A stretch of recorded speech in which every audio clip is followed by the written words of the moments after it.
Step 6.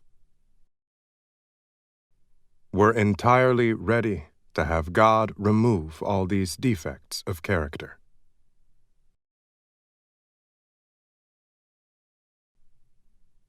This is the step that separates the men from the boys.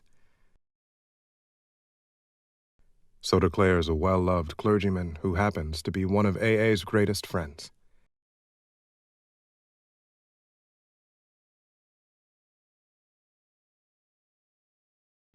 He goes on to explain that any person capable of enough willingness and honesty to try repeatedly Step 6 on all his faults, without any reservations whatever,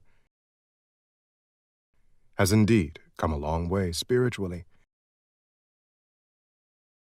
and is therefore entitled to be called a man who is sincerely trying to grow in the image and likeness of his own Creator.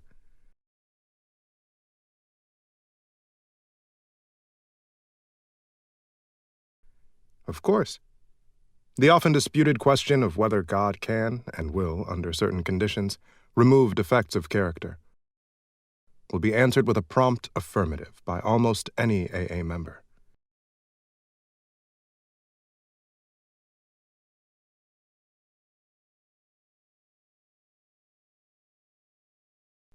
To him, this proposition will be no theory at all. It will be just about the largest fact in his life. He will usually offer his proof in a statement like this. Sure, I was beaten, absolutely licked. My own willpower just wouldn't work on alcohol. Change of scene, the best efforts of family, friends, doctors, and clergymen got no place with my alcoholism. I simply couldn't stop drinking, and no human being could seem to do the job for me.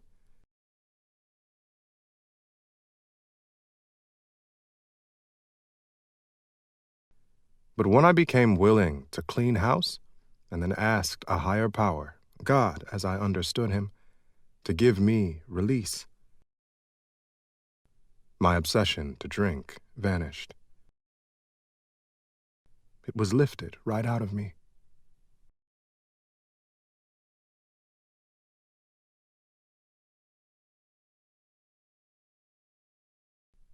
In AA meetings all over the world, statements just like this are heard daily.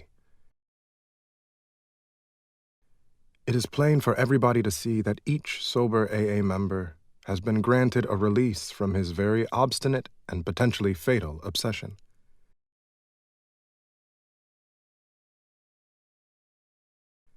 So in a very complete and literal way, all AAs have become entirely ready to have God remove the mania for alcohol from their lives.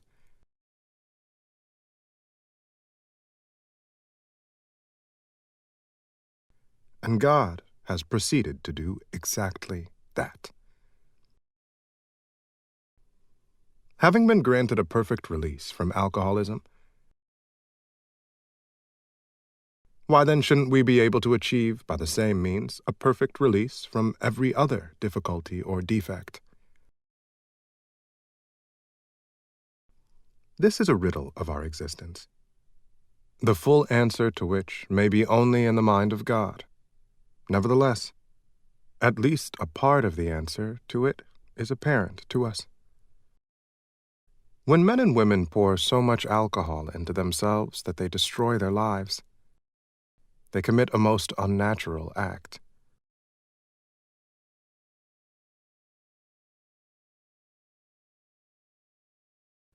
Defying their instinctive desire for self-preservation, they seem bent upon self-destruction.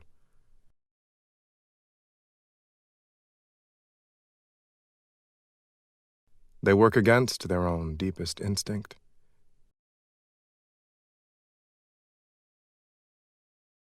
As they are humbled by the terrific beating administered by alcohol, the grace of God can enter them and expel their obsession.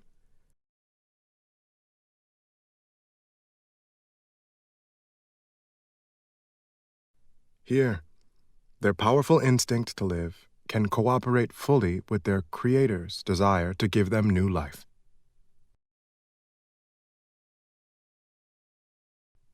For nature and God alike abhor suicide.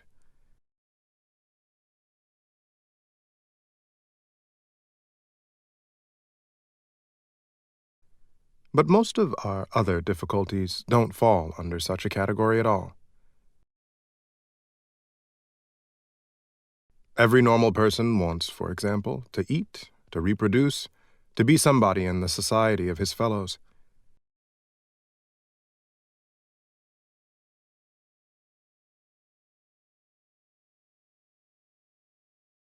And he wishes to be reasonably safe and secure as he tries to attain these things. Indeed, God made him that way. He did not design man to destroy himself by alcohol,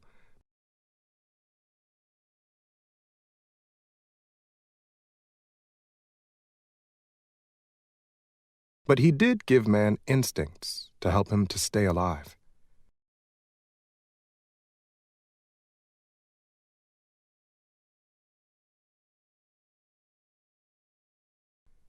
It is nowhere evident, at least in this life, that our Creator expects us fully to eliminate our instinctual drives.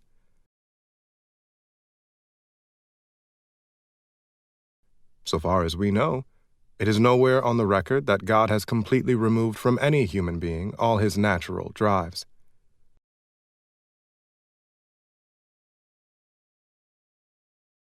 Since most of us are born with an abundance of natural desires, it isn't strange that we often let these far exceed their intended purpose.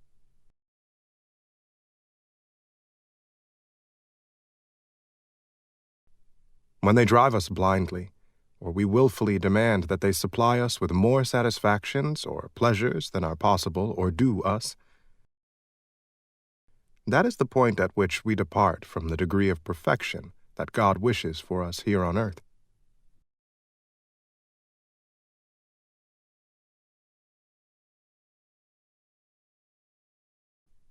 That is the measure of our character defects, or, if you wish, of our sins. If we ask, God will certainly forgive our derelictions. But in no case does he render us white as snow and keep us that way without our cooperation. That is something we are supposed to be willing to work toward ourselves. He asks only that we try as best we know how to make progress in the building of character.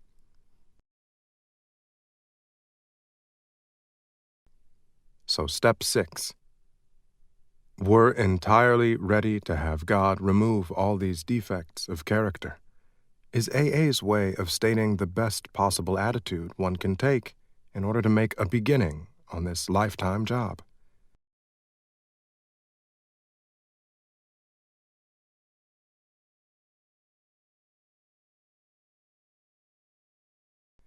This does not mean that we expect all our character defects to be lifted out of us as the drive to drink was.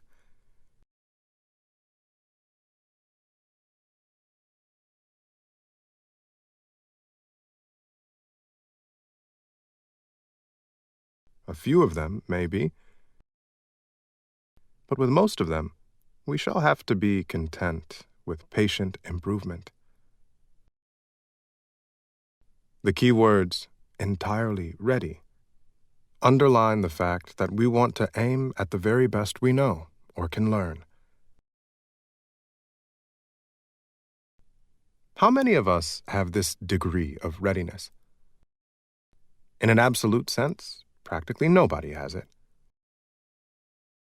The best we can do, with all the honesty that we can summon, is to try to have it.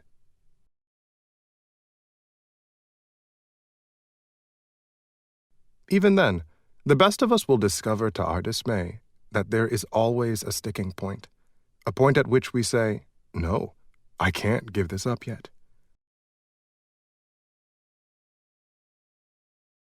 And we shall often tread on even more dangerous ground when we cry, "This I will never give up." Such is the power of our instincts to overreach themselves. No matter how far we have progressed, desires will always be found which oppose the grace of God. Some who feel they have done well may dispute this. So let's try to think it through a little further. Practically everybody wishes to be rid of his most glaring and destructive handicaps. No one wants to be so proud that he is scorned as a braggart, nor so greedy that he is labeled a thief. No one wants to be angry enough to murder, lustful enough to rape, gluttonous enough to ruin his health.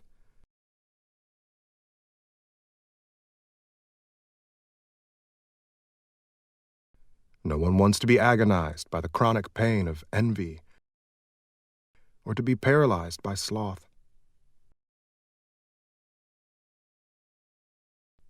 Of course, most human beings don't suffer these defects at these rock-bottom levels.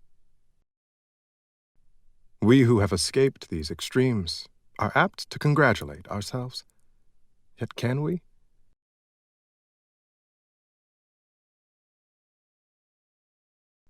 After all, hasn't it been self-interest, pure and simple, that has enabled most of us to escape? Not much spiritual effort is involved in avoiding excesses, which will bring us punishment anyway. But when we face up to the less violent aspects of these very same defects, then where do we stand?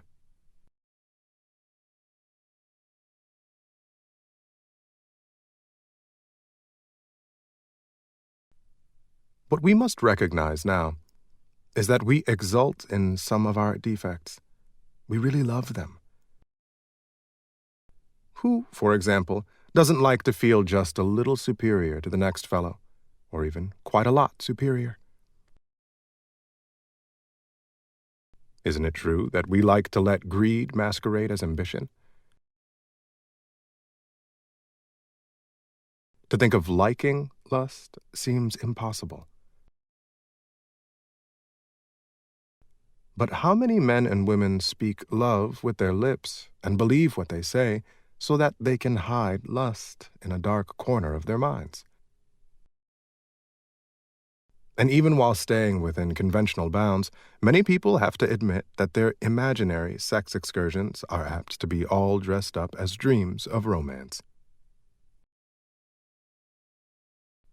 Self-righteous anger also can be very enjoyable.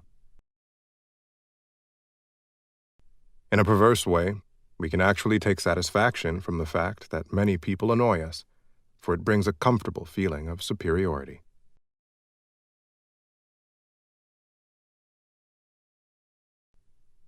Gossip barbed with our anger, a polite form of murder by character assassination, has its satisfactions for us too.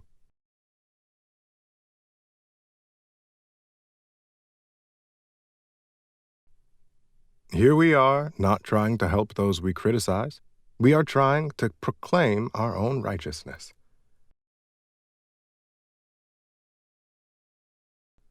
When gluttony is less than ruinous, we have a milder word for that too.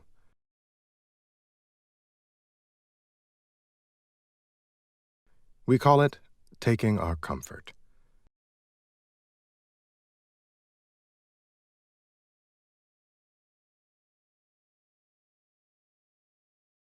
We live in a world riddled with envy. To a greater or less degree, everybody is infected with it. From this defect, we must surely get a warped, yet definite, satisfaction.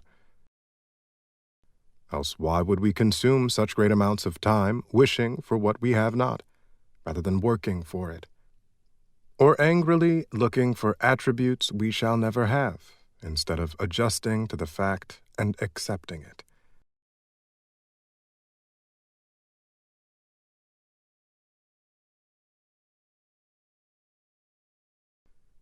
And how often we work hard with no better motive than to be secure and slothful later on.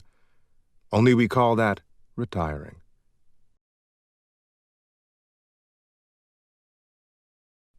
Consider, too, our talents for procrastination, which is really sloth in 5 syllables.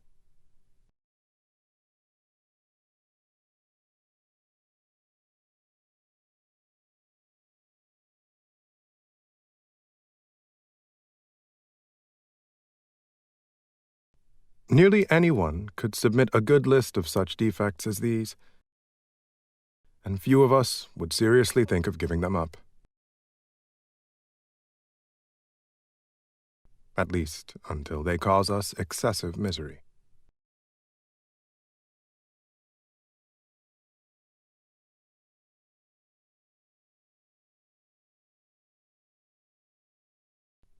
Some people, of course, may conclude that they are indeed ready to have all such defects taken from them.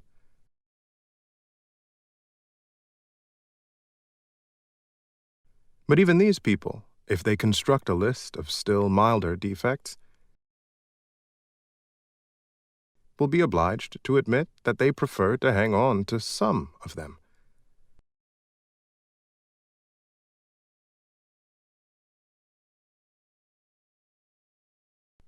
Therefore, it seems plain that few of us can quickly or easily become ready to aim at spiritual and moral perfection. We want to settle for only as much perfection as will get us by in life, according, of course, to our various and sundry ideas of what will get us by.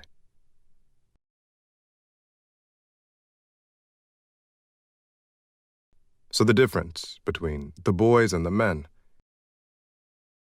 is the difference between striving for a self-determined objective and for the perfect objective, which is of God.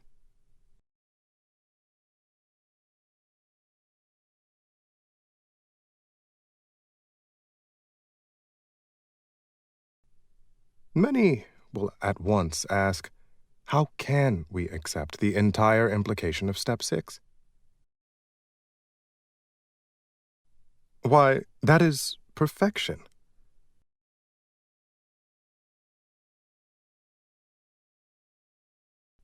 This sounds like a hard question, but practically speaking, it isn't. Only Step 1, where we made the 100% admission we were powerless over alcohol, can be practiced with absolute perfection.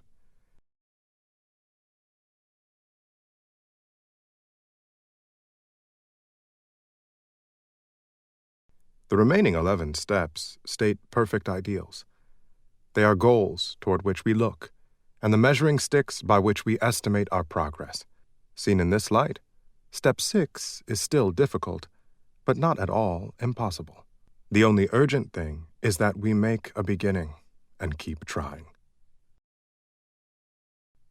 If we would gain any real advantage in the use of this step on problems other than alcohol, we shall need to make a brand new venture into open-mindedness.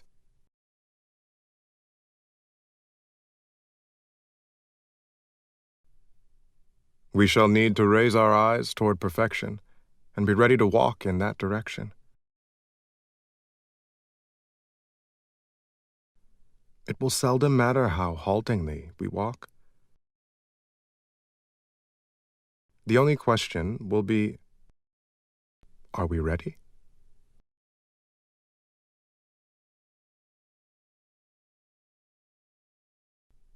Looking again at those defects we are still unwilling to give up,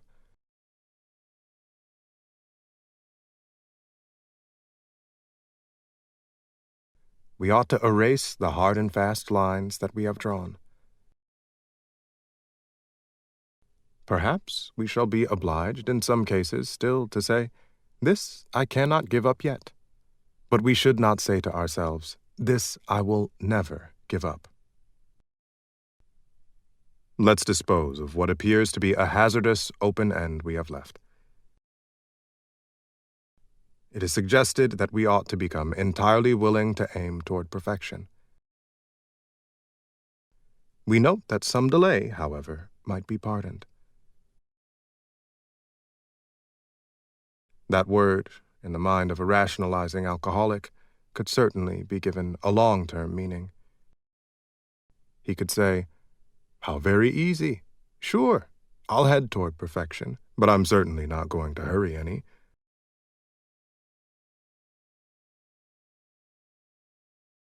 Maybe I can postpone dealing with some of my problems indefinitely. Of course, this won't do.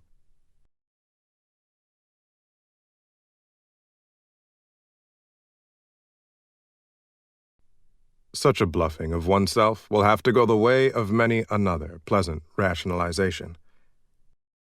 At the very least, we shall have to come to grips with some of our worst character defects and take action toward their removal as quickly as we can.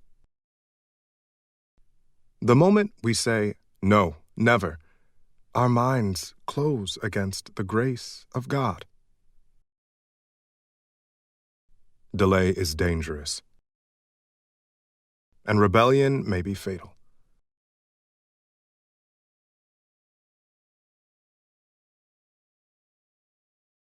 This is the exact point at which we abandon limited objectives and move toward God's will for us.